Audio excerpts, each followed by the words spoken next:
Cerita akan berfokus pada seorang wanita bernama Rose. Ia adalah seorang perawat di rumah sakit dengan penghasilan yang terbilang pas-pasan. Itulah alasan kenapa Rose sering mengeluh kepada sahabatnya bahwa gaji yang ia dapat tiap bulan tidak cukup untuk memenuhi kebutuhan ibu dan adik-adiknya karena mendiang sang ayah meninggalkan hutang yang cukup besar. Sige na. No.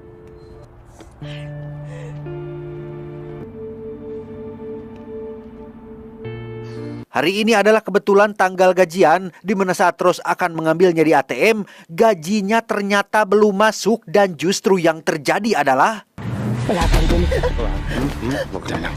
Kung wala kang mabibigay na ito. Ya, Rose nyaris menjadi korban pemerkosaan andai kata tidak ada pengunjung yang datang tepat waktu. Disitulah ia mulai berpikir untuk mencari pekerjaan lain dengan gaji yang lebih besar lumayan lah. Hingga akhirnya setelah beberapa waktu berlalu, Rose diterima bekerja sebagai perawat pribadi di luar kota dengan gaji yang tentunya cukup untuk membayar hutang keluarganya. Rose pun berpamitan kepada ibundanya dan dua adiknya bahwa ini adalah pekerjaan sementara sampai semua hutang mereka lunas. Si ibu hanya berpesan agar Rose selalu jaga diri baik-baik dan demi untuk perlindungan, beliau memberikan sebuah gelang keberuntungan. Gelang itu dibuat dari biji tanaman liar dan memang tidak ada khodamnya. Tapi setidaknya bisa menjadi jimat keberuntungan apabila Rose sedang dalam kesulitan.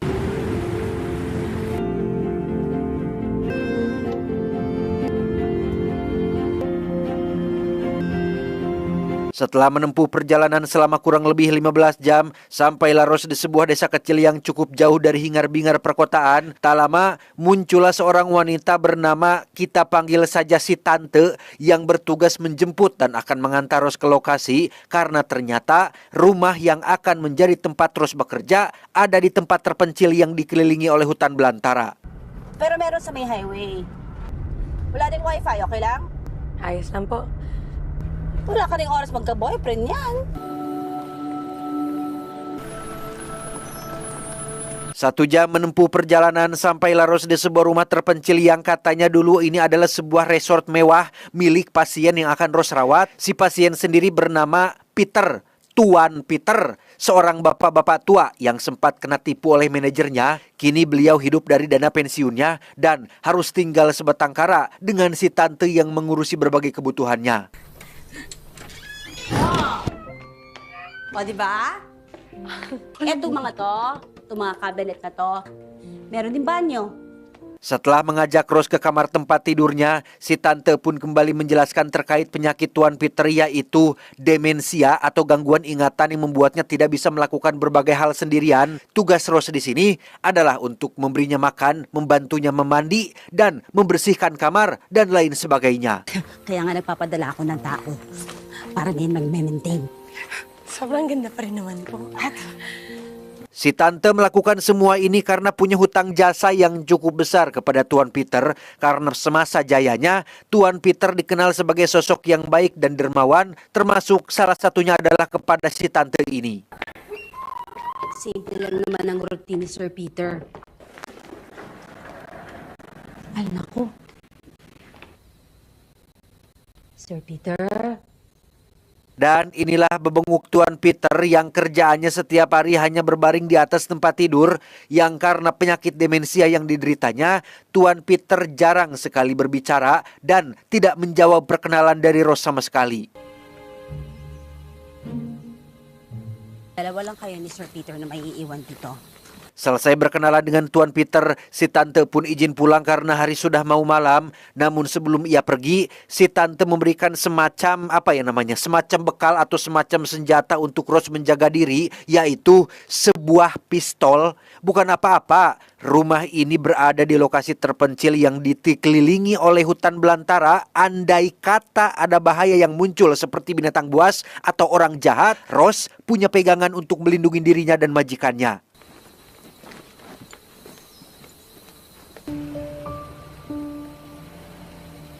Tak lama setelah si tante pergi, Rose terlihat sudah mengganti pakaiannya dengan seragam perawat dan memutuskan untuk menyimpan pistolnya di bawah kursi. Saat malam menjelang, ia iseng mencari udara segar sembari melihat-lihat area sekitar dan...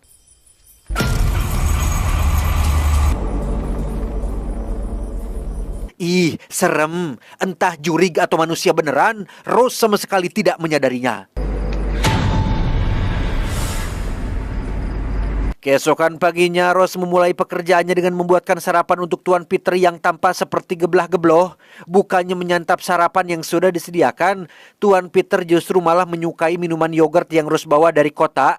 Dan akhirnya Rose pun bercerita bahwa minuman itu adalah minuman favoritnya yang sering ia konsumsi bersama ibu dan kedua adiknya. Thank you, Anne.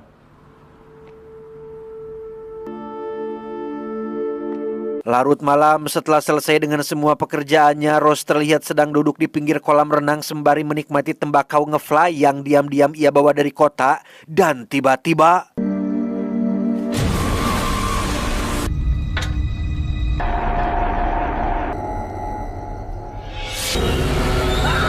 dengan cepat terus kembali ke kamar dan menyadari bahwa yang ia lihat barusan mungkin adalah efek dari tembakau yang ia hisap. Namun teror ternyata masih berlanjut dan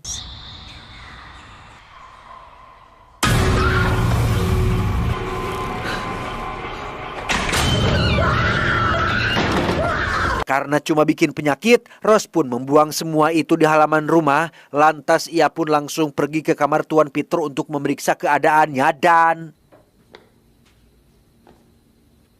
Good morning, Anne. jangkar kehead ngerewas. Seperti biasa, Rose menyiapkan sarapan untuk Tuan Peter yang sambil menyuapi beliau. Rose pun bercerita sedikit tentang ibunya yang sangat suka sekali dengan alam dan tanaman. Bahkan namanya sendiri diambil dari nama salah satu bunga, yaitu Rose, bunga mawar. Tak hanya suka, si ibu juga tahu mana tanaman yang beracun dan mana yang tidak. Sehingga Rose membayangkan betapa senangnya si ibu apabila bisa tinggal di rumah seindah dan sedekat ini dengan alam. Suara habis.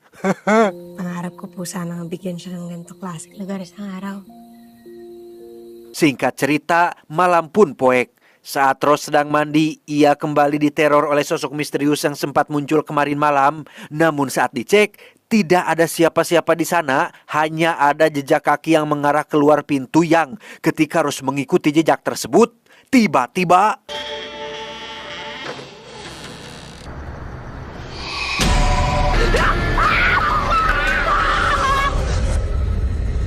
ya, barang kemarin ternyata sangat kuat sampai-sampai membuat Rose bermimpi buruk.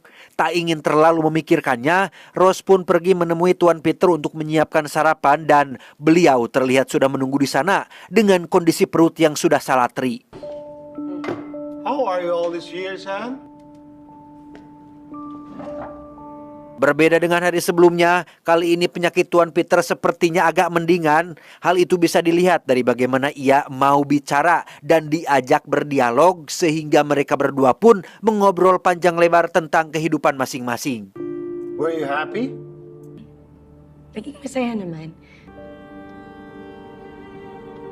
Malamnya saat jam tidur, Tuan Peter menyuruh Rose untuk mengambilkan buku album berisi foto-foto dirinya semasa masih muda. Di situ terdapat foto wanita yang katanya adalah ibundanya Tuan Peter. Dikenal sebagai sosok ibu yang galak dan tegas, Tuan Peter kerap kali diperlakukan kurang baik. Namun hal itu justru malah menjadi motivasi untuk ia bisa bangkit. Sejak saat itu, Tuan Peter mulai menyukai satu binatang, yaitu burung hantu yang melambangkan keheningan dan kesenyapan, tapi memiliki kekuatan yang tersembunyi.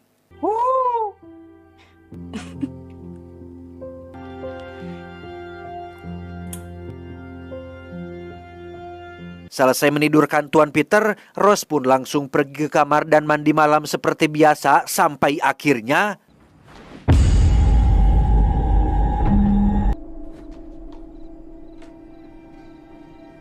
ya, sosok itu muncul lagi yang membuat Rose jengkel. Kali ini, ia pun mengambil pistol pemberian si tante untuk menakut-nakuti sosok tersebut dan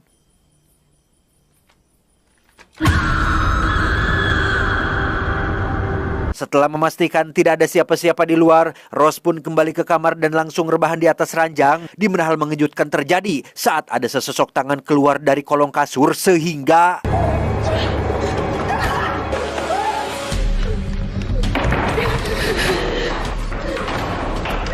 Dengan cepat Rose pun pergi ke kamar Tuan Peter dan mengunci semua pintu, sadar bahwa ada orang jahat yang mungkin ingin menyakiti mereka berdua. Rose pun meminta Tuan Peter untuk diam dan tidur saja.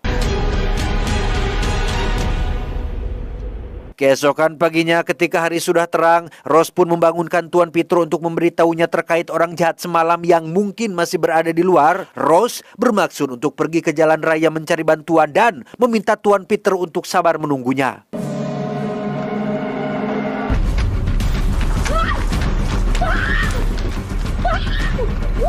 Dan ya, Rose pun terlibat kejar-kejaran dengan sesosok pria misterius yang langsung berlari mengejarnya sampai akhirnya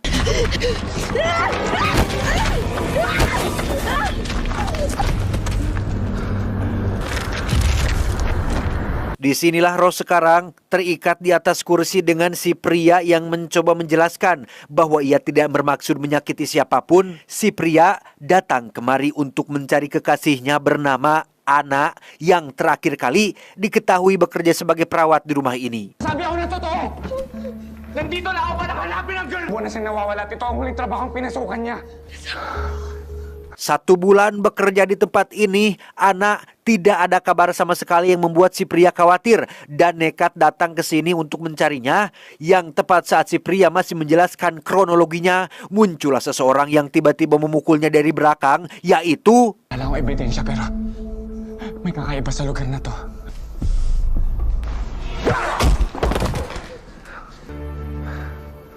Malam tiba, kini posisi berbalik, si pria menjadi orang yang terikat dengan Tuan Peter yang sedang tertidur di atas kursi, masih dengan tujuan yang sama, yaitu mencari keberadaan anak kekasihnya. Si pria meminta Rose untuk ambilkan ponselnya dan lihat sendiri foto wajah pacarnya dan sungguh mengejutkan. Sosok hantu yang sempat meneror anak beberapa hari kemarin ternyata sangat mirip sekali dengan wajah anak pacarnya si pria tersebut, sehingga Rose yang mulai percaya pun langsung mencari pistol miliknya untuk berjaga-jaga, tetapi...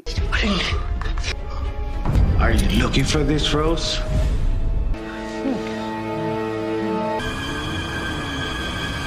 Ya, ternyata dalang dibalik ini semua adalah Tuan Peter yang sebenarnya tidak mengidap penyakit demensia, melainkan penyakit mental dan kejiwaan. Di mana Peter langsung menceritakan tentang sosok Ana yang dianggap menjadi perawat favoritnya.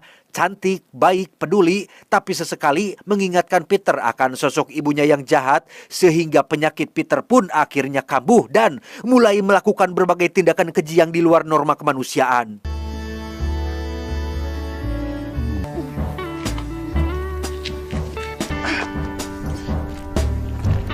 Yang membagongkan adalah Ana bukanlah satu-satunya perawat yang menjadi korban kebejatan si Peter. Sudah ada belasan korban lain yang dikirim ke tempat ini yang berakhir dengan bernasib sama seperti Ana.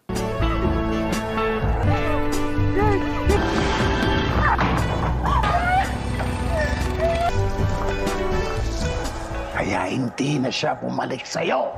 Dan celakalah Rose yang harus berada di tempat ini dengan si Peter Edan yang pastinya akan melakukan hal yang sama seperti yang ia lakukan kepada para korban sebelumnya. Peter pun menjelaskan motif ia melakukan semua kegilaan ini adalah dilatar belakangi oleh perlakuan ibunya yang galak dan kejam. Peter kecil diperlakukan seperti binatang, dirantai dan diikat di basement selama berhari-hari sampai kelaparan. Hingga akhirnya Peter kecil pun perlahan berubah menjadi sosok berdarah dingin yang tidak merasakan perasaan bersalah ketika menghilangkan nyawa seseorang. Anyway, story time is over. I'm bored. Nasaan siyan? Ilabas mo siyan! Selesai Peter bercerita, si pria pun terus berteriak meminta anak pacarnya dikembalikan hingga membuat Peter akhirnya kesal dan langsung menembaknya mati saat itu juga. Ilabas mo siyan! Magsama na kayo!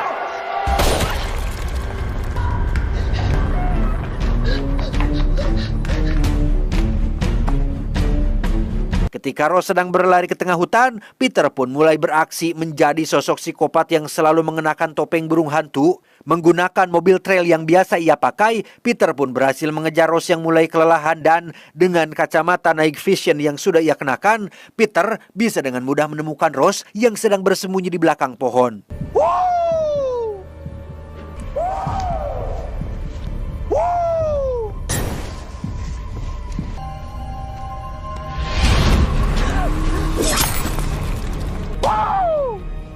Disinilah Rose sekarang terbaring diikat di atas meja dengan Peter yang siap untuk menyakitinya.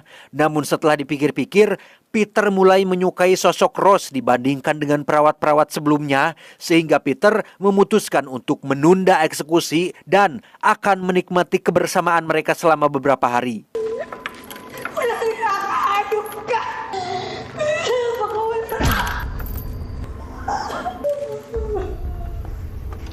Sama seperti pagi hari sebelumnya, Peter meminta Rose untuk menyiapkan sarapan untuknya. Bedanya, kali ini Rose melakukannya karena terpaksa dan memang agak aral dalam melakukannya. Bilis!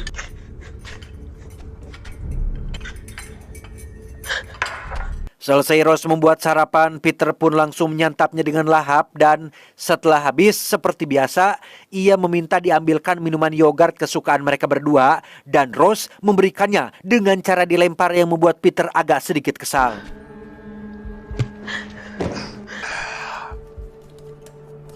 Sikap Rose barusan membuat Peter berubah pikiran dan memutuskan untuk langsung menghabisi Rose sekarang juga. Namun tiba-tiba... Pusinan natin to.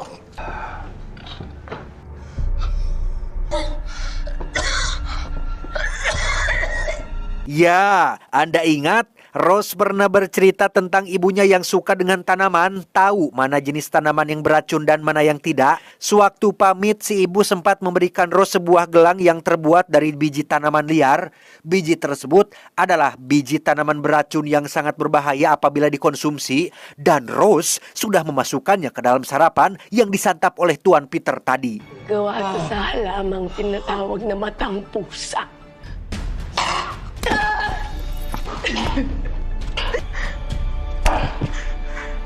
Tak lama setelah Peter ngagoler tidak berdaya, muncullah hantu anak yang menunjukkan tempat rahasia di mana mayat-mayat korban disimpan, di mana Rose benar-benar akan dibuat terkejut dengan betapa gila dan sakitnya si Peter yang dengan tega mengoleksi semua tubuh para korban di dalam kotak kaca yang dibekukan.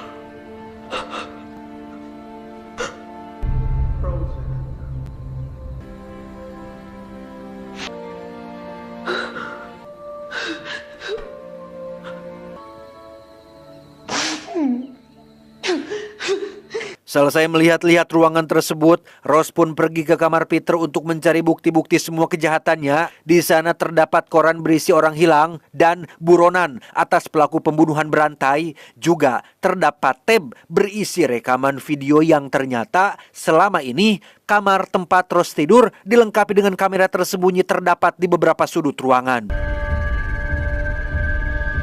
Yang menarik adalah si tante yang menjadi penghubung pekerjaannya ternyata tidak lain dan tidak bukan adalah istri dari si Peter yang secara tidak langsung ikut mendukung kegilaan suaminya sehingga...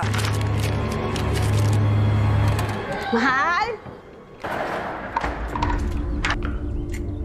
Ya, ketika si tante datang, Rose langsung menodongkan pistol ke bebenguk si tante yang ketika si tante perlahan mengambil senjata dari dalam tasnya, Rose pun dengan cepat menarik pelatuknya dan...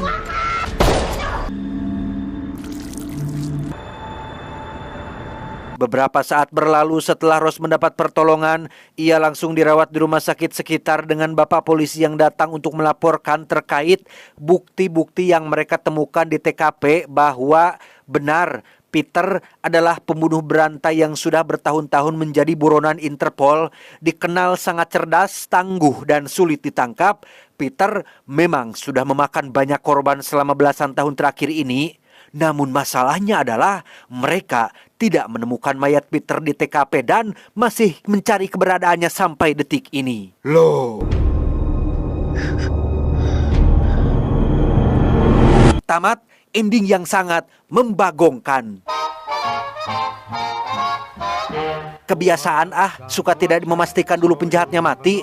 Padahal mah ya tembak dulu, pastikan dulu Peter benar-benar mati gitu, baru cari pergi pertolongan. Lah sekarang repot sendiri kan si Rose harus hidup dipenuhi kekhawatiran dan ketakutan karena Peter bisa saja, kapan saja datang untuk membalas dendam. Hinu siahi. Pesan yang bisa kita ambil dari film ini adalah jangan mengeluh dengan pekerjaan karena ketika Anda mengeluh karena merasa terbebani dengan tugas-tugas yang diberikan, ingatlah, banyak pengangguran di luar sana yang sangat berharap punya pekerjaan seperti Anda.